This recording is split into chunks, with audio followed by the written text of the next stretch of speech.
This is me on stage at the biggest comedy club in my city. But I'm not funny at all. I can't even tell one good joke. Yo, what would a fish say if it was like swimming and then it hit a wall? What would it say? What would it say? Damn. I am so tired of not being funny to my friends. So I'm gonna become a stand-up comedian. So I'm gonna try to write a couple jokes. Let him cook! I said, let him cook! I wrote this little joke about how Gen Z people are entitled or something like that. It's not funny. I have no clue what I'm doing, actually. What I'm missing is like a mentor or a friend who can coach me through this. So I spent the rest of my day messaging a bunch of comedians, preferably people who live in Missouri. So I hopped on Instagram DMs to find some comedians in my area. It took me a long time, but I sent tons of messages so that I could find a comedian who wants to be my friend.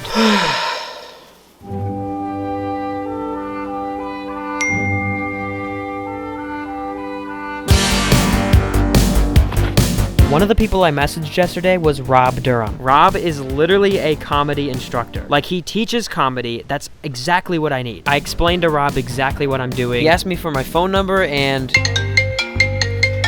let's answer that. Hey Rob, what's up, man? Hey Josh, it is Rob Durham. What's up? I got good news. I can get you a spot at an open mic this week. Really? Not just an open mic. It's the St. Louis Funny Bone. Pretty much the top club because it's your first time. Maybe we sit down and hash some things out. Make sure you got some bits. Yeah, dude, 100%. So you want to like coach me through this type thing or like? Yes. Rob told me that he can get me a spot at the next open mic at the biggest comedy club in St. Louis. An open mic is a show where anybody can sign up. Not only that, but he wants to help me come up with some jokes and kind of be my coach. When is the open mic? It is Tuesday night. Oh. Yeah, can you do it by Tuesday night? I'm down for whatever. Sunday? Let's do it. I can't tell you how much I appreciate this. I'm meeting with Rob tomorrow and the show's on Tuesday, and that's in 3 days. This is really moving fast. I don't know if I'm ready for this. So this is Panera right here. Rob's in there. He's waiting for me. I'm really nervous. Hey Rob, how's it going? This is Rob, guys. He's willing to help me become a comedian because he's literally a comedian instructor for a living, right? No, I'm a high school teacher, but I've been a comedian for 23 years and a teacher for 12, so.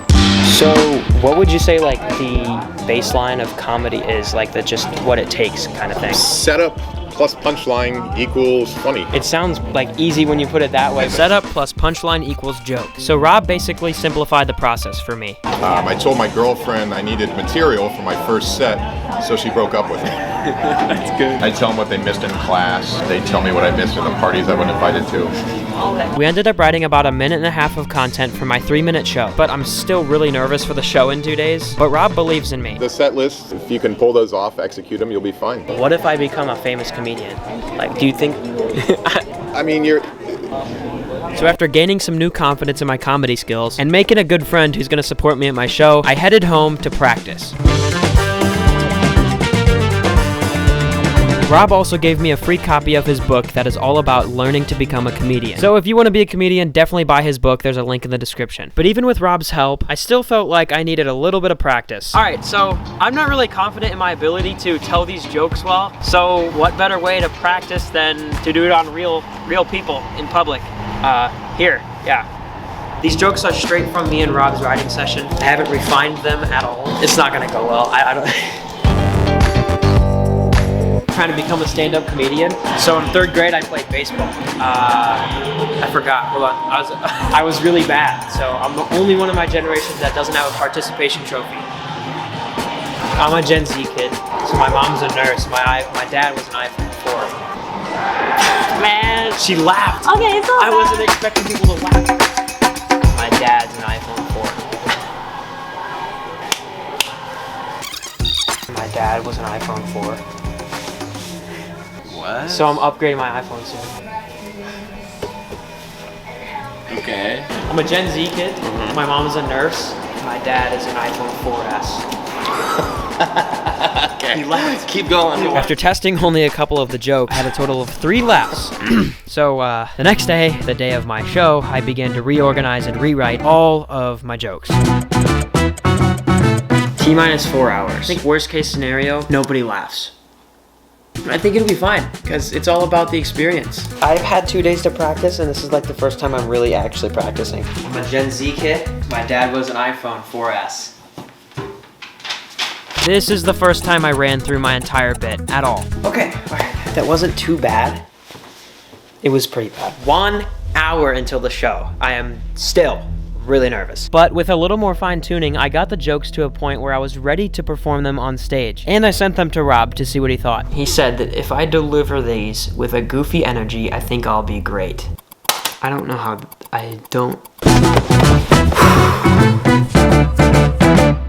So I arrived at the biggest comedy club in my city, the Westport Funny Bone, my favorite place ever. They had a sign-up sheet for all the comedians to try and get picked for the open mic show. All right, I just put my name down to be a stand-up comedian. Even though they would only pick 15 people off the list, I knew I was getting picked because Rob put in a good word. Speaking of Rob is back. I'm back. I think you're gonna do well enough. Good enough. It's good enough. very rare that people crush their first time. No, just go up there, have fun, be comfortable with it. Rob gave me a much-needed motivational speech. He made me more confident than I should have been, considering how things ended up going. But my friends also came to support me. This is Dylan, my boy, and this is also my boy Austin here. They took all the comedians into the back room where they explained to us all the rules and everything we needed to know. And this made it way more surreal. This is nerve-wracking, bro. Gold shirt. You're gonna sign up to try to get on the open mic tonight? I already signed up, yeah. Okay. I wasn't only nervous because I had to tell jokes in front of a bunch of people and see if they laugh. I was also worried because this was a defining moment on whether or not I learned anything about being funny. Number 6, Josh Kreuger, first timer, make some noise for him. Oh God. Let's go do it right now. Then we walked in to see all the people in the stage for the first time. Holy crap, bro, I'm actually so nervous. I'm probably gonna bomb, dude. I actually think I'm gonna bomb. Hey, Westport Funny Bone, how are you guys doing tonight? Alright, guys, thanks for coming out to our open mic, guys. Our boys. You look like an oboe teacher. There were 6 comedians before me, and honestly, most of them were good, so it set the stage for me to have to tell good jokes and make everybody laugh. If I didn't, I just looked weird and stupid. And then the moment finally came. Guys, we have a first timer, so please give a warm, welcoming round of applause to Josh Kreuger. As you can tell, it's my first time here, and you can also tell that I'm a Gen Z kid. So I grew up, my mom was a nurse, and my dad was basically an iPhone 4S. And he died in like 10 years ago, so I just upgraded to the next iPhone. Yeah, growing up, I played baseball. I never hit a single ball though, and I was also a right fielder. If you're a kid in right field, that's basically the coach's way of saying that you're benched because, I mean, we do nothing. And 4th graders can't even hit the ball that far anyway. So, yeah, I was the only kid in my generation without a participation award. Yeah. But at least I didn't peak in high school. I mean, a lot of people, you know, I miss high school.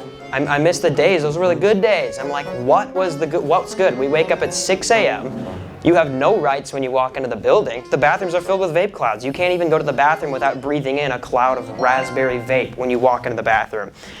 Yeah, but then COVID hit. When they announced that we were gonna be out of school for 2 weeks, we were all excited, but then it took a turn when we realized school was gonna be out for months. And I remember we wouldn't have to go back to that dungeon. I mean, it's literally a dungeon, at least my high school was. I don't know about you guys. You don't have to worry about going to class because, you know, it's just virtual. You just turn it on, mute, and put your laptop away and play Fortnite. And you also don't have to worry about a wildfire worth of smoke when you walk into the bathroom. That was the best part, for me at least. Yeah, English class was also great over Zoom. I mean, none of the kids had their cameras turned on or anything and didn't pay attention. I was the only one that paid attention because I loved just watching my English teacher read a book to herself and just sit there because you could tell that she enjoyed it, but it's just a bunch of empty cameras. And yeah, that's all I got. Thank you guys. Josh, everybody. Good job, Joshy Poo. Hey, keep it going for my buddy Josh. That was his first time. I finally did it. I can't believe it. It was then Rob's turn to do his bit, but I was still reflecting on my poor poor performance. I mean, I actually bombed the show. But even though my jokes sucked, for some reason I was still happy at the end of it. I think it's because 1, I got to see Rob do stand-up for the first time, but 2, after that immense roller coaster of events, not only did I gain a newfound respect for all comedians, but I made a new best friend in the process, and now I'm a little bit more funny than I was before. Comment what I should do next. He's literally a comedian instructor for a living, right? No, I'm a high school teacher.